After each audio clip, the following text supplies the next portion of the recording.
Morning, everyone. Thanks to all the IPers for joining us. It's our first speaker series, so yay, very exciting. And we're really, really lucky to have Jeff here with us, our Chief Innovation Officer. So thank you, Jeff, for your time. We really, really appreciate it. And so if everyone could just make sure they're on mute, and we'll get going. I think, Jeff, if you'd like to address the first question, which was, so why is innovation important to EY, in your opinion? Yes, well, first of all, I want to say good morning, I guess, to everyone out there. It's sort of afternoon, I think the day before out here. Apologize for some of you might have heard for the scratchiness in my voice. We are in winter time, so I'm fighting off the winter cold flu season here.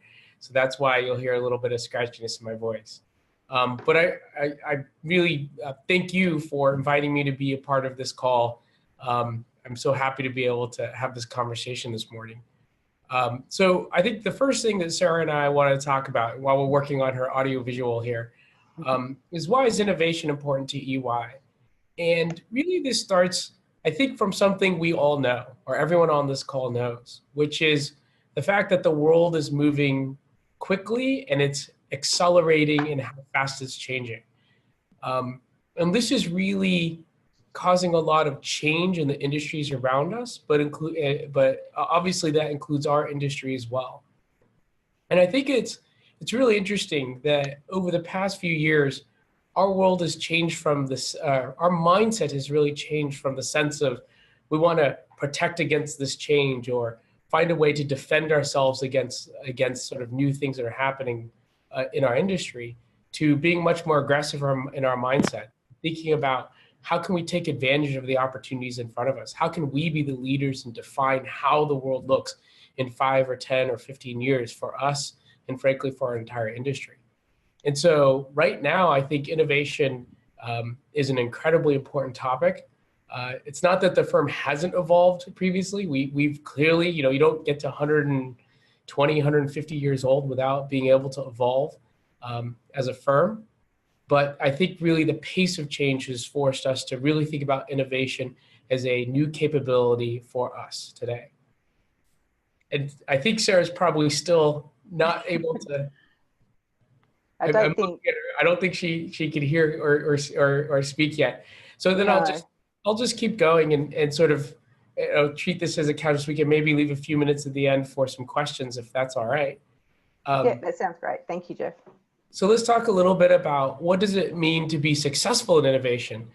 And here what's really fascinating is that, when we talk about success, we oftentimes think about it at a project level, right?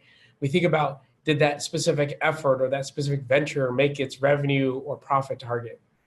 For me, innovation at EY, if we think about it philosophically, what we have to be able to really do is motivate everyone to participate in thinking about new things. And when they come up with a great new way to do something or a great new idea, really enable them to go out and execute and deliver on that. And so for me, I don't think about our projects so specifically, although we clearly have targets. We have, different types of metrics that include sometimes revenue and profits, but usually some sort of traction metrics, how many beta customers we have, et cetera. And this is not just true for my team, but for all the projects that we see around the world. But when I take a step back and think about what does innovation really need to be at EY, it needs to be that new capability. So really it's about how do we motivate everyone to be involved, and how do we get everyone involved, and then how do we make people feel like they can individually make it happen, or in a small group or a small team can make it happen. So we're not there yet. But that's really my long-term vision for what it means to be successful in innovation at EY. And so, really one of the most important things for us to achieve that today, right? And this is sort of where we are today in innovation. Again, it's not specifically around targets or whether or not we should be working with legal or independence in different ways. We are doing all of those things. We're looking at funding in a different way. We're looking at I run something called the JEDI Council, which has InfoSec, legal, independence, risk. All the global leaders are not just represented, they're on this council with me. So we're thinking about all these things in a new way. But when I think about the most important thing for us at EY, I get, again, a little philosophical about it. I think about it more as a characteristic that we need from innovation folks around the world. From you on this call, from my team, from the teams around the world that are doing the work we're doing, which is really much more around grit and perseverance. Because we know we aren't perfect today. We know we want to get better.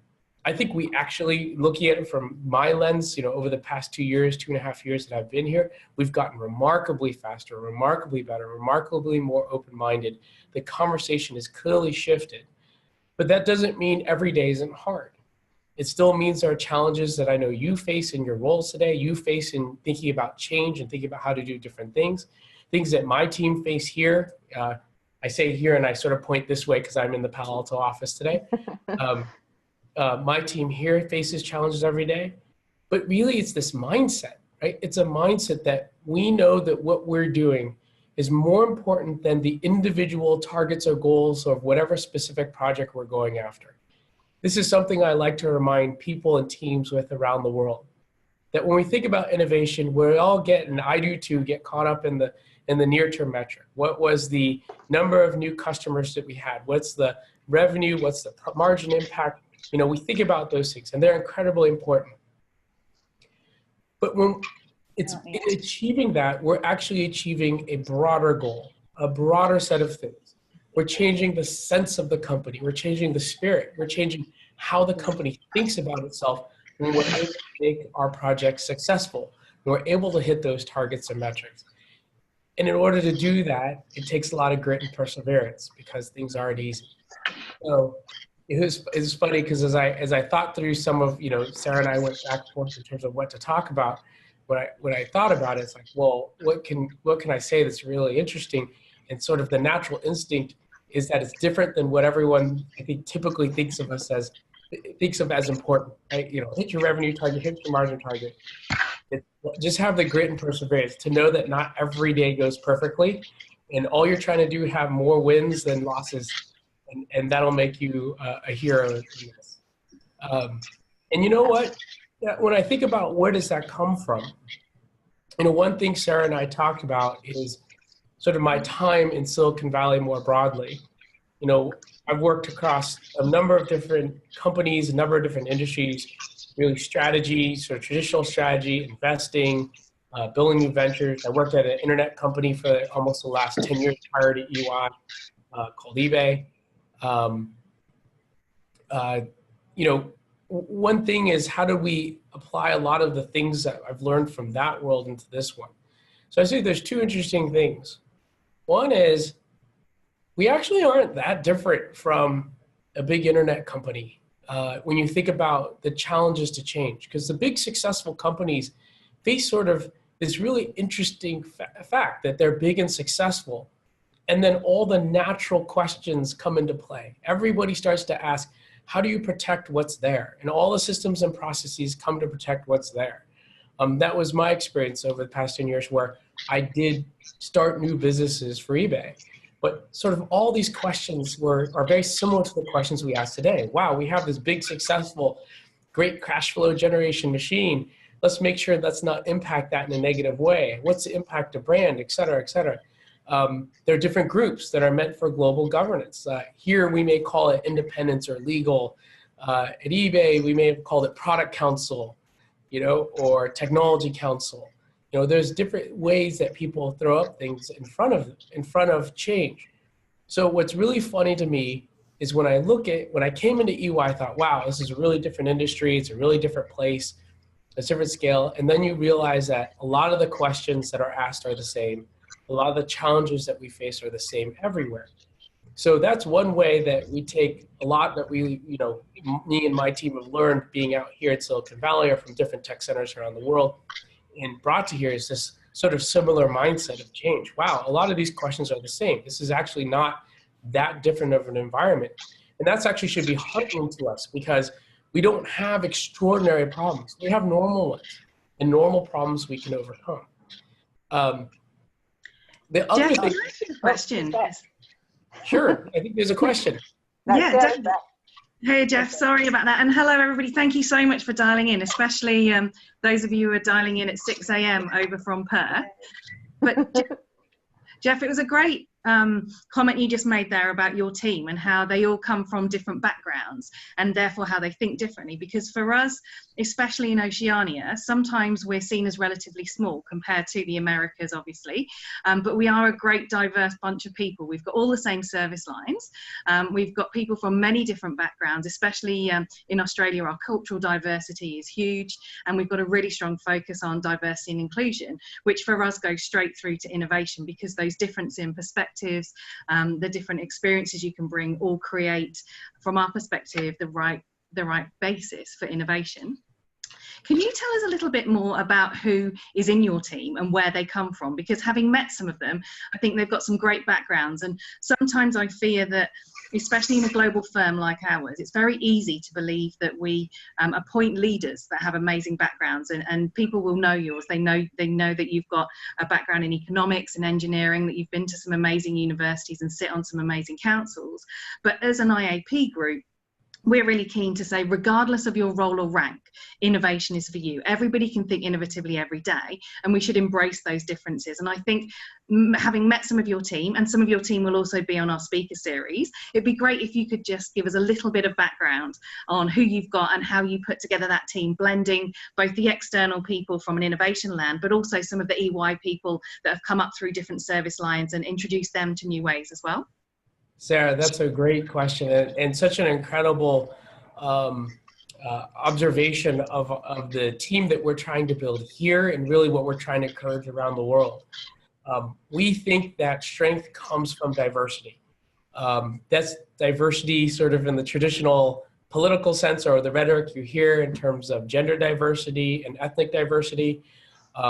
For us, diversity also comes from experience and how you grew up and what your degrees are and what your backgrounds are. So we have everything from, a couple of folks actually who grew up in Austria but came to the US to study later, and then they became product managers, and they've worked in the internet at companies like eBay, Google, Yahoo, all the different names. Anthony, who's on my team, actually grew up in Nigeria, went to start a business and started a series of businesses in Nigeria, then across Nigeria and London, again, came to the United States for graduate school, but Nigerian by descent, and brings a very different sense of his formative of years and how business is done, and how to create new things. We have cryptographers and physicists, mathematicians. We have people who started the UK. If any of you hold a UK passport, the person who did the UK biometric technology for the biometric part of the UK passport, that's actually working on our blockchain team. We are in a few different cities right now, but that's only because we're young. So it's Palo Alto here, New York, London. We have a couple people spread around the world. We are looking at Asia as an important theme in this calendar year for us. Not just to visit more and have more ideas and partner with, but potentially to do more work directly with teams out there. Maybe even to have a team, if I could aspire to that, that would be fantastic. And it's all around what Sarah was commenting on, right? Is that we believe that the strength of this comes from diversity. It comes from bringing together these two worlds. So I mentioned all of these people and all of these things and all these different companies they came from, different backgrounds, different countries. An equal part of our team are, Chris Mazzei, who has been at the firm for, I think, 13 years, has been a partner for a significant number of those years, used to run strategy for EY, sort of has been ingrained and steeped inside of this business. Carl Smith, who was the talent lead for advisory. So the #1 talent person for I forgot the number, 40, 50, 60,000 person advisory group around the world, who's running now only 20 people here report to him. He's running our Gig Now product. So for us, it's really thoughtfully, not just embracing the diversity, seeking it out. That's something we want. That's something we relish. That is where our competitive advantage is. It's where our strength will be. Not just on my team. I agree with what Sarah said. This is a reflection of how this team needs to be looked upon around the world, and also level. Sarah, I want to make sure I hit on that too. We have partners down through staff that come from the EY organization. Clearly, we mirror that from outside as well. You know, we've recruited people in. And what's been fantastic, a fantastic experience, I think, is everywhere from the partner through staff level, through every level in between. I personally know how much their individual contributions have meant to the overall. Like that's how significant everybody's role is here. It's not about seniority. It's about contributions.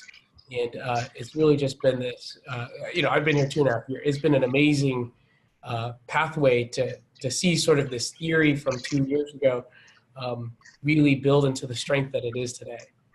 Definitely. And well, I think if you come and you want an Asia office, like I say, we're now at about 300 people on our IAP that have signed up to be part of everything that we're doing. So whilst we're not initially ingrained in all of the service line tech context, from our perspective, the IAP is slightly different to the UK and the Americas version because we've decided to do it whole of firm.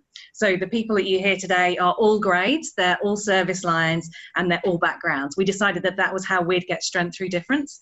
And I think you've passed on your sore throat through the TV to me, so thank you for that. The sharing, right?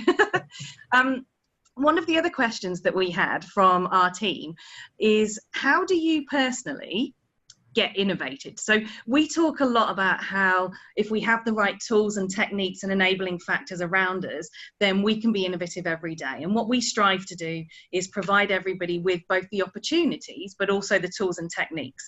And yet every time we hear, let's do a workshop, and you need to, for example, we've just had a Lego play workshop that Sydney and Melbourne have had in relation to what can the IAP do, and it's coming to all of the other geographies. But what do you do to make yourself be innovative? Is there one thing you do, or is there something you just do in your life that makes you you, and therefore it is innovative? Yeah, so I think there's probably two things, and I learned all this stuff from other people, so I have to give credit where credit's due. One is I do try to read a bunch of different things, just a lot of just different things. Whether it's different news sources from different areas of the world, or different magazines, or different books on different topics. So you know, I'll make a joke. So about a year ago, I gave a Lunar New Year gift out to my team. Lunar New Year's is sort of more colloquially known as Chinese New Year. It's February timeframe, and the reason you give a Lunar New Year gift is because you missed the normal holiday season in December that everyone else gives gifts at, and then you forget, and then so you give out something in February. You call it Lunar New Year to be clever. So the two books, sorry, this is a personal joke there. The two books I gave out, one is a book called Grit. Grit is a book by Angela Duckworth, who's a professor at the University of Pennsylvania here in the United States. It's actually about child rearing. How do you bring up kids that, you know, have perseverance, et cetera? But when I read it, I thought, boy, these are the characteristics that we need on my team, on this team, thinking about innovation. So it's a book I highly recommend. The second book that I gave out was called The Martian. So The Martian is a book, but it's also a movie with Matt Damon. So that, I think, traveled around the world several times. So I'm sure many of you, if not all of you, have seen it. And it's a story about how this astronaut goes to Mars. His team leaves him. He's stuck on Mars. He has to figure out a way to survive. And then he has to figure out if he can, you know, get off the planet, get back home to Earth. And I use that because I gave that book because it was really speaking to how sometimes it's really hard what we do, and it's really risky, and sometimes you feel all alone, and there's a whole nother team out there somewhere in the world that's trying to help you and sort of help you grow, but the environment directly around you is kind of harsh and doesn't necessarily want you to survive, and that's sometimes what it feels like to be doing an innovation. But that's sort of two examples of where I draw inspiration from a lot of different places where I try to read about a lot of different topics.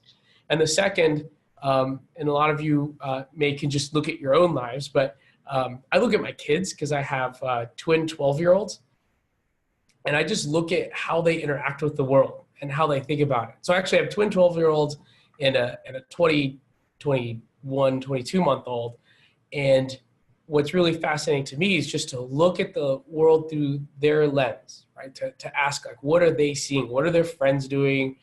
What are they seeing? And that actually has caused a lot of inspiration in terms of how do they consider what's possible and not possible. For example, self-driving cars, which, again, 5 years was magical, 3 years ago was sort of reasonable, and now it's sort of, at least from the Silicon Valley perspective, is inevitable. My kids 2 years ago were well beyond self-driving cars, thinking, okay, that's boring, I'm never going to learn to drive. I don't need to learn how to drive, so when are they going to come out with the self-flying stuff? So even the mindset around that, and then to watch the 21-month-old whose interaction with the world is actually not through a screen, but through voice, because we have the Amazon Alexa and the Google Home both in the house because we like toys. And so she thinks about the world as purely voice control, right? She can try to get it to play. She can't quite get it to play the right music, but we know what she means. She thinks the world is just controlled by voice. Like, she may never want a screen. She may think it's funny that we have this, this thing sitting around in our pocket. Well, how clumsy of an idea is that, right? And so to watch sort of these kids and what they're doing, so those are the two areas that I try to draw inspiration from when I think about trying to look at the world differently. Thanks, Jeff, because I think what you've just done there is really confirmed our hypothesis that we're working on, that you don't just get born innovative. It's not just people called Jeffrey Wong that are innovative. Everybody can do it, and it's an ongoing lesson. And it sounds like you're still learning every day. So it's not as if you've brought something from Silicon Valley, you're implanting it in EY. You're evolving and with us as well. And you'll see some of the questions that are coming up from the group chat. I know that we've only got you for a couple more minutes. We do have a couple of questions that when we ask people to respond in earlier, they've provided those questions. So if you don't mind, I might just prioritize those questions that people put in over the last couple of days, but you can see some of those questions there. Just in relation to the diversity and inclusive question, Katrina, we're definitely going to be covering that off. And in Sydney, they recently did an event, diversity through innovation, and how important it is. So we'll be running that around the country because that worked really well. So from the diversity perspective, we're not ignoring it because it's not important. As you can tell, both Jeff and I think it is one of the most important parts to creating not just innovation teams, but just the right thing to do. So we will continue on that discussion. But Jeff, one of the things that we often hear, and you just alluded to your children there, is that innovation should and can only be done by, let's say, younger people. Now, I don't class myself as younger, but I definitely know there's some people in our innovation team that are older than me, and I think they're amazing in everything that they do. So I personally don't go for that. I think that everybody can be innovative, but it is something we constantly hear. Actually, if you're over the age of 30, get out of the innovation conversation. Agree or disagree? Oh, disagree wholeheartedly. And it's not because I'm saying, hey, you need to be older to do innovation. And it speaks back to the question of diversity. Great thoughts, great ideas, great leadership can come from many different levels. And, I think historically what had happened was there was a presumption that leadership could only come from sort of more senior people. And then that swung in innovation to say leadership can only come from the younger people. It comes from anybody who's willing to challenge the status quo, who's willing to say there's a different and better way to do this. One of the clearest reverse examples of what is sort of the trend of today, or the discussion today, is Carl Smith, who's again the leader of Gig Now, a very senior, very experienced advisory partner, has been at the firm 20 some odd years, is probably leading our best outcome, in the first 18 months that we could have hoped for, the greatest outcome we could have hoped for with that product. Incredibly innovative, incredibly willing to sort of break from the norm, and a great manager and leader on top of that. So that's just one example of sort of breaking from trend, breaking from that part of the conversation. Clearly this can, clearly it's not about age, it's about a mindset. Perfect. So from our perspective, what you've told us so far is that we can all be innovative, regardless of anything really. It's all up there. You've given us some great examples of what EY is doing globally. Have you got, and you've told us how we can almost turn on our innovation by learning more, by thinking from different perspectives, and quite frankly, getting involved in stuff. Quick plug for the IAP, including some of the cool events that we're going to be doing. What are you most excited about from an EY perspective? What do you think is going to, either in the short term that you're about to launch, or in the longer term that you think we can all work together to achieve? And what would you suggest for our team here that have been listening to you this morning and now are really pumped about it all? How do you think they should best be trying to engage with the whole innovation agenda? So for me, what's nice about looking at the efforts of innovation around the world is that we do have this very nice, and I like to think of it as a portfolio. We have a really nice portfolio that's coming about. If we think about some of the current things that are going on that are great and successful, sort of our initial foray into automation, particularly robotic process automation, which is a very simple form of automation. So the first step you would take. 18 months ago, we weren't talking about it at all. This fiscal year, it'll have a 9-figure positive margin impact and a multi-million hour impact across the firm globally. That number obviously will be a multiple of those the next fiscal year. All about freeing up people's time so that they can work on better and more interesting questions and problems. Gig Now, which I mentioned, which is our talent marketplace, it's being rolled out around the world. I think it's in 6 or 7 countries now. It'll be 10 by the end of the fiscal year. It'll probably be double that next year, if not triple that next year. Again, having great significant margin impact. So you should look for that. So automation's happening everywhere.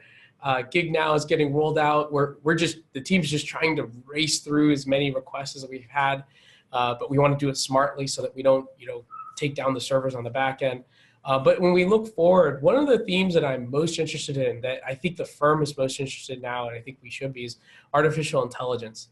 Artificial intelligence, I think, used to be this great theory, this theoretical thing that was happening that due to some technological leaps and discoveries of probably about 3-4 years ago, you've seen this explosion in the world.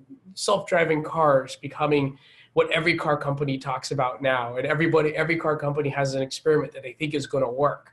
And Google, frankly, just drives their self-driving cars around here every day. The chatbots that you see, the Alexas and the Google Homes, all underlying, driven by artificial intelligence. We see a lot of it in the consumer space. And what we realized was, wait, a lot of things they're doing there are readily applicable to us today. In terms of the technology and the algorithms exist, the technique and approach has been solidified over the last 3-4 years in general industry. We shouldn't just leave it to the internet companies. Why would we do that when we can do it ourselves? So we went out and hired Nigel Duffy, who is our AI leader, who was the CTO of something called Sentient, which was and still is, I believe, the most well-funded AI startup ever. I imagine that record will be broken in the next calendar year, by the way, but historically it's true. So really one of the, as we like to say, if you were to put 10 people down on a list, we want him. He would be on that 10 people. So we're really excited about that. And it's bringing in this knowledge and this combination of the outside and the inside. And he came here, he's like, boy, the opportunities for change here are amazing. The opportunities to improve and change how we look at the world are just remarkable, to make you more powerful, to make our people more powerful, more interesting through this technology. So AI, I think, is one of the big themes. Sarah, to your last question, which was around how do we get everybody involved? Well, first of all, being involved in something like this. So thank you for everyone who dialed in or videoed in. I appreciate sort of your time this morning. I know it sounded like it's really early for those on I believe the western coast of Australia. So we definitely appreciate people investing the time and spending the time to do that. But Sarah's right. Get involved with different programs, whether it's a learning program, whether it's an event that we throw, whether it's a hackathon that's out there that somebody's sponsoring, Sarah probably sponsoring out there, whether it's a bigger project. whether it's taking a risk in your career and saying, hey, there's this riskier project that's about how do we do things in new, interesting ways, volunteer to be a part of that team. All of these things are important. And from my team standpoint, we're working on ways to make sure we join up here. We create a bigger network. As Sarah knows, I always tell her and remind, like, my team is tiny in the context of EY, right? Tiny in the context of probably the number of people on this call and the number of people certainly in your program. So it really isn't going to be about some other group somewhere else in the world doing it for us. It has to be about all of us doing this together. So that's everything from attending an event, participating in a hackathon, participating in a program, up through volunteering for projects. And then we are finding ways, we're working with Sarah and my team are working together to find a way to join up to make sure the ideas that you have make it to the right place in the firm.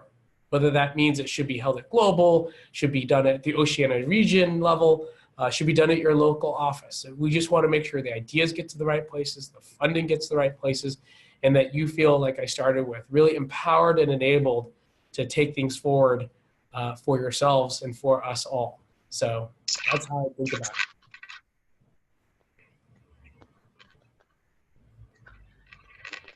Uh-oh. Thanks.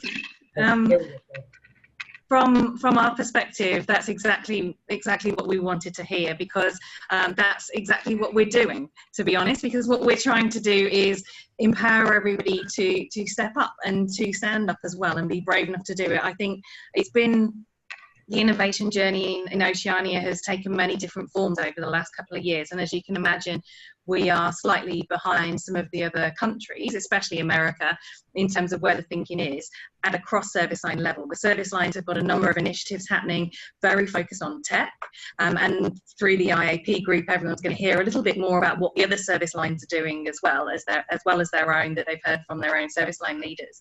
But to give everybody on the call, a quick example, the other week, one of our partners here in Canberra, Joanna Valente, shared some work that a couple of her team were doing for the ATO.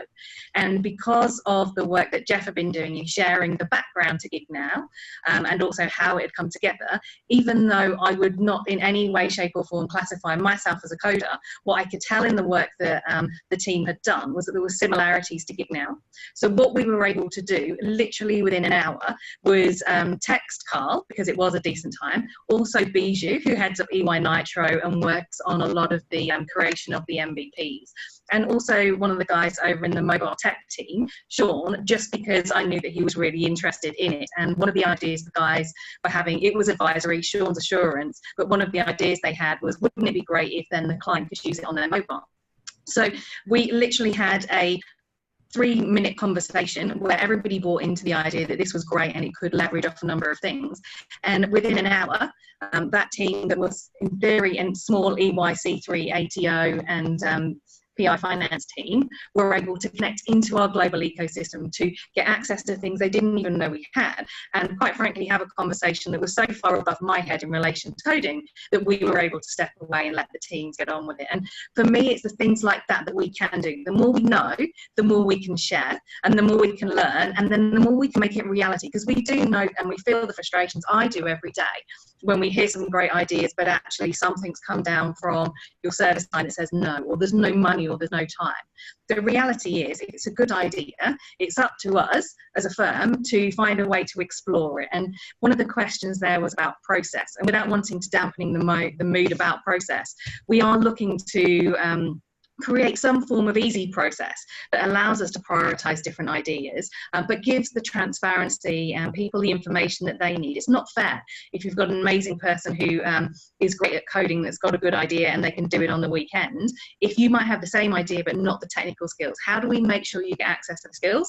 That's what we're looking at. And we've been really privileged that EY Nitro and Bijou have donated some of their time to prioritise Oceania projects and Oceania thinking, and also the ELT have given us some time for GDS to provide support in terms of the thinking and the research around things. And we also now have Claire, who unfortunately can't join us today, but she is full-time internal innovation. So we do have one full-time person looking at innovation cross service line. And our only deal with the ELT is that Claire can get involved in it as long as there's more than one service line, because we're really looking to get that connectivity. So we do have people now, and we do have ways, and we do have means. And like I say, Jeff has embraced us into the global family. So if you are having ideas, we will be coming up with a more formal process. But in the meantime, reach out to me, reach out to Vicky, and we will make sure that we connect you into the people that we can.